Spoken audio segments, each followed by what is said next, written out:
हमने पूरे ओढ़ने में लेस लगा चुके हैं, गोटा मतलब गोटा लगा चुके हैं। ये देखिए हाथ से लगाया है। ये जैसे जैसे हाथ से लगाते हैं इकट्ठा हो जाता है, तो उसको ऐसे खींच लेना चाहिए, ऐसे खींच लेना चाहिए। फिर क्या है, सलवटें रहती नहीं है। और हाथ से ही अच्छा लगता है ये गोटा, मशीन से भी अच्छा लगता है, लेकिन मुझे ऐसी ओढ़नियों में हाथ से लगाना पसंद है, इसे अच्छा दिखाई देता है।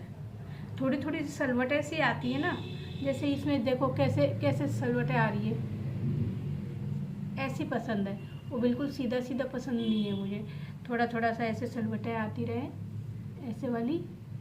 तो उससे क्या है, गोटा ऊंचा नीचा होता है ना, तो उसे ना ऐसा लगता है जैसे लहरिया सा आ रहा है गोटे के अंदर। तो हमने कितने घंटे में लगाया है ये? हमने 3 घंटे में लगाया है ये। 3 घंटे में लग के पूरा हुआ है हाथ से। अब मैंने सिलाई छोड़ दी है, इसलिए अब मैं बहुत धीरे काम होता है। पहले मैं बहुत सिलाई करती थी, भगवान की पोशाकें भी सिली है मैंने, और सूट भी सिलती थी, ब्लाउज भी, पेटीकोट भी, सब सिलाई करती थी। बाहर की भी करती थी, बाहर के लोगों की भी करती थी। लेकिन अब मैंने जब से मतलब दो दो दो ढाई साल से मैंने सिलाई बंद कर दी है। बहुत अच्छा लग रहा है। ये प्रिंट कैसी लग रही है आप बताना। इसका मतलब इसका सेट है जो कुर्ती और कांचली, वो सिलने के लिए दे के आई हूँ आज मैं।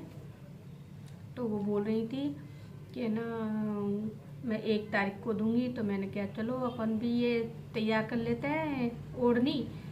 फिर नेहा बोल रही थी मैं इनमें फ़ोटोशूट करूँगी, देखते हैं कैसा लगता है। उसको बहुत पसंद है ये।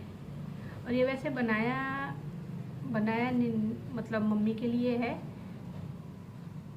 मम्मी बहुत दिन से बोल रही थी कि ना कुर्ती कांचली मतलब राजपूती पोशाक हमारे मतलब वो पहन चुकी हैं, बहुत पहनती भी हैं, पहन भी चुकी हैं। लेकिन अब बोलती हैं कि ना हमारे साइड में कोई बनाता नहीं है, अच्छी सिलाई नहीं करता राजपूती पोशाक की, तो इसलिए ना अब तुम खरीद के और वहाँ बनवा लो। और पैसे भी देने के लिए बोल रही हैं, इसलिए हम तो अपनी इच्छा से लेके जाते हैं, लेकिन मम्मी कभी पैसे रखती नहीं है। अपना हिसाब बराबर कर देती है, कि नहीं हमें बेटियों का नहीं खाना, इसलिए मुझे बहुत पसंद है ये। अब देखते हैं, अच्छा लगा। 3 सेट बनवा दिए इनका। अब इसमें मैं कल लगाऊंगी। आज गर्दन नीचे करते करते थक गई हूँ, तो अब इसमें कल लगवाऊंगी। ये लहरिए का है और इसमें ये गोटा गिर गया।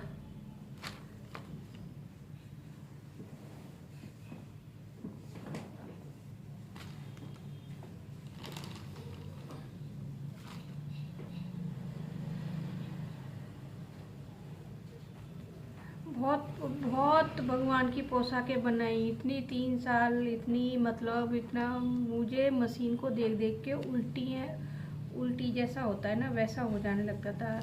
जब हम लोग दिल्ली रहते थे ना, तब ऐसा लगता था जैसे कि नवरात्रों के दिनों में दिन रात वो मोटर की जो आवाज़ होती है ना, उससे ही। और फिर अर्जेंट का कोई काम आता था तो उसको देख के बीपी हाई लो हो जाता था।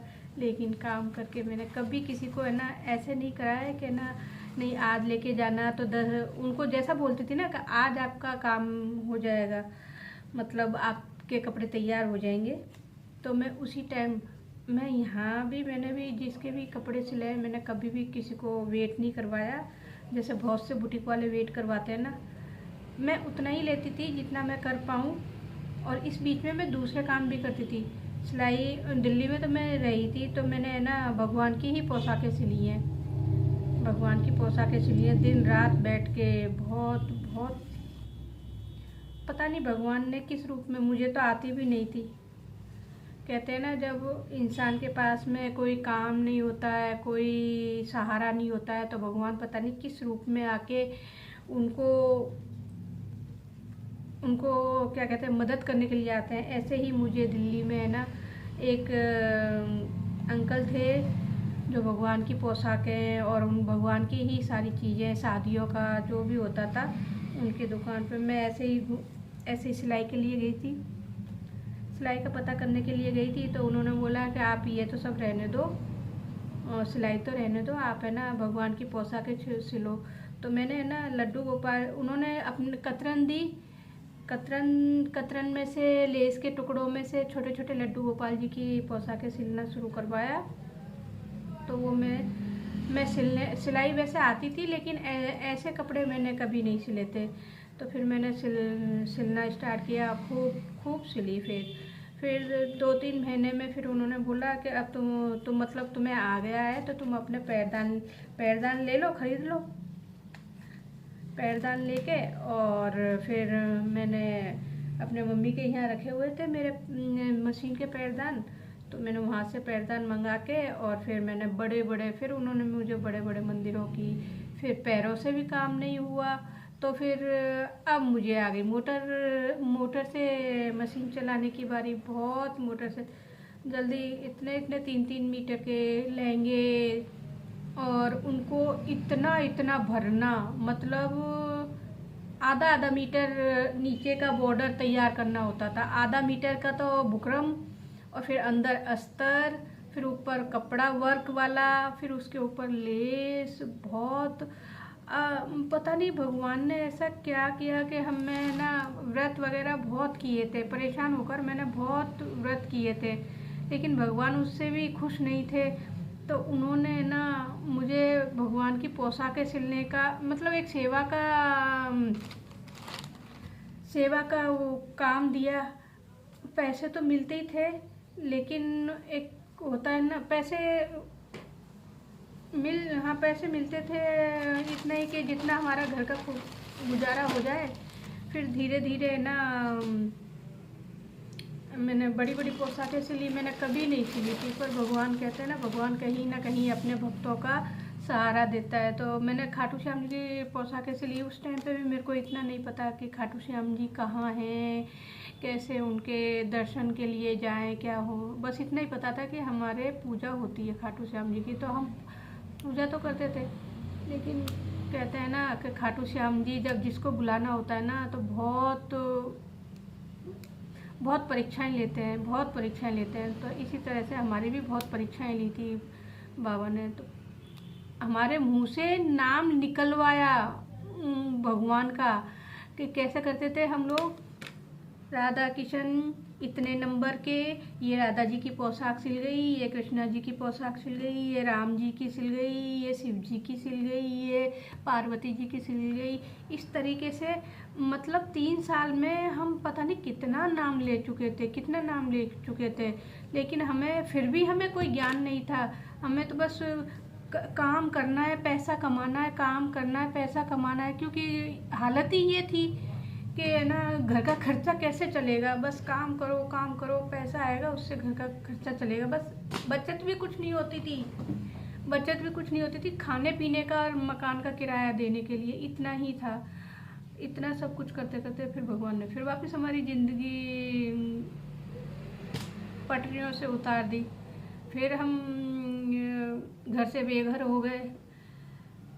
ऐसे 3-4 बार हम घर से बेघर हो गए, अलग अलग शहरों में भटकते रहे। पता नहीं क्या कर्मों के ये ऐसे फल होते हैं।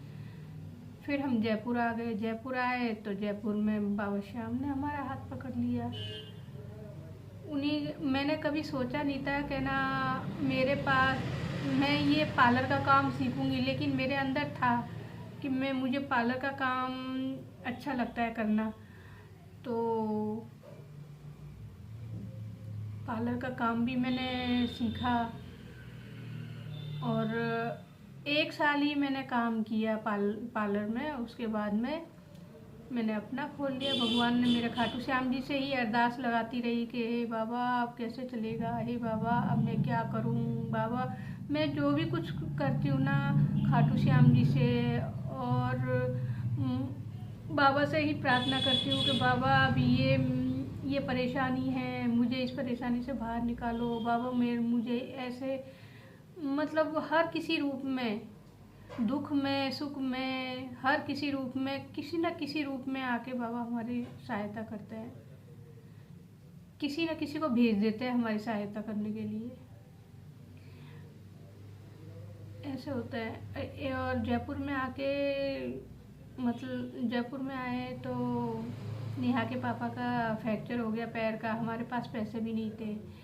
फिर उन्होंने क्या, भगवान ने ही, ये फ्रैक्चर नहीं हुआ उससे पहले ही हमें चिरंजीवी बनाने का, नहीं तो इतना 8-10 साल हो गए, 8 साल हो गए जयपुर में रहते रहते, लेकिन हमने कोई कागज़ नहीं बनवा रखे थे।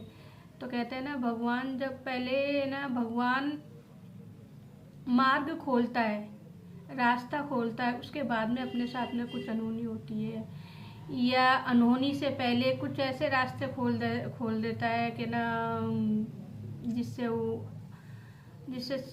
समस्या का समाधान हो जाए।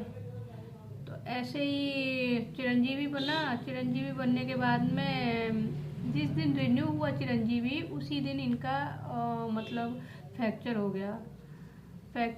तो जयपुर में एसएमएस में लेके गए तो सुबह से शाम हो गई, वहाँ किसी ने नहीं, मतलब इतनी भीड़ होती है, कौन मतलब टाइम लगता है।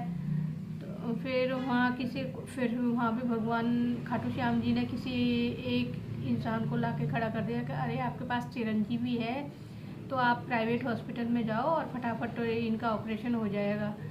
तो वहाँ उन लोगों ने तो आने से मतलब वहाँ एडमिट हो गए थे, तो निकालने से मना कर दिया कि नहीं अभी नहीं, अगर कल को कुछ भी हो जाता है तो हमारी जिम्मेदारी है ना। तो हमने कहा कि ठीक है कोई बात नहीं। उन्होंने फिर भी हमें हॉस्पिटल से नहीं निकलने दिया, हम ज़बरदस्ती ही इनको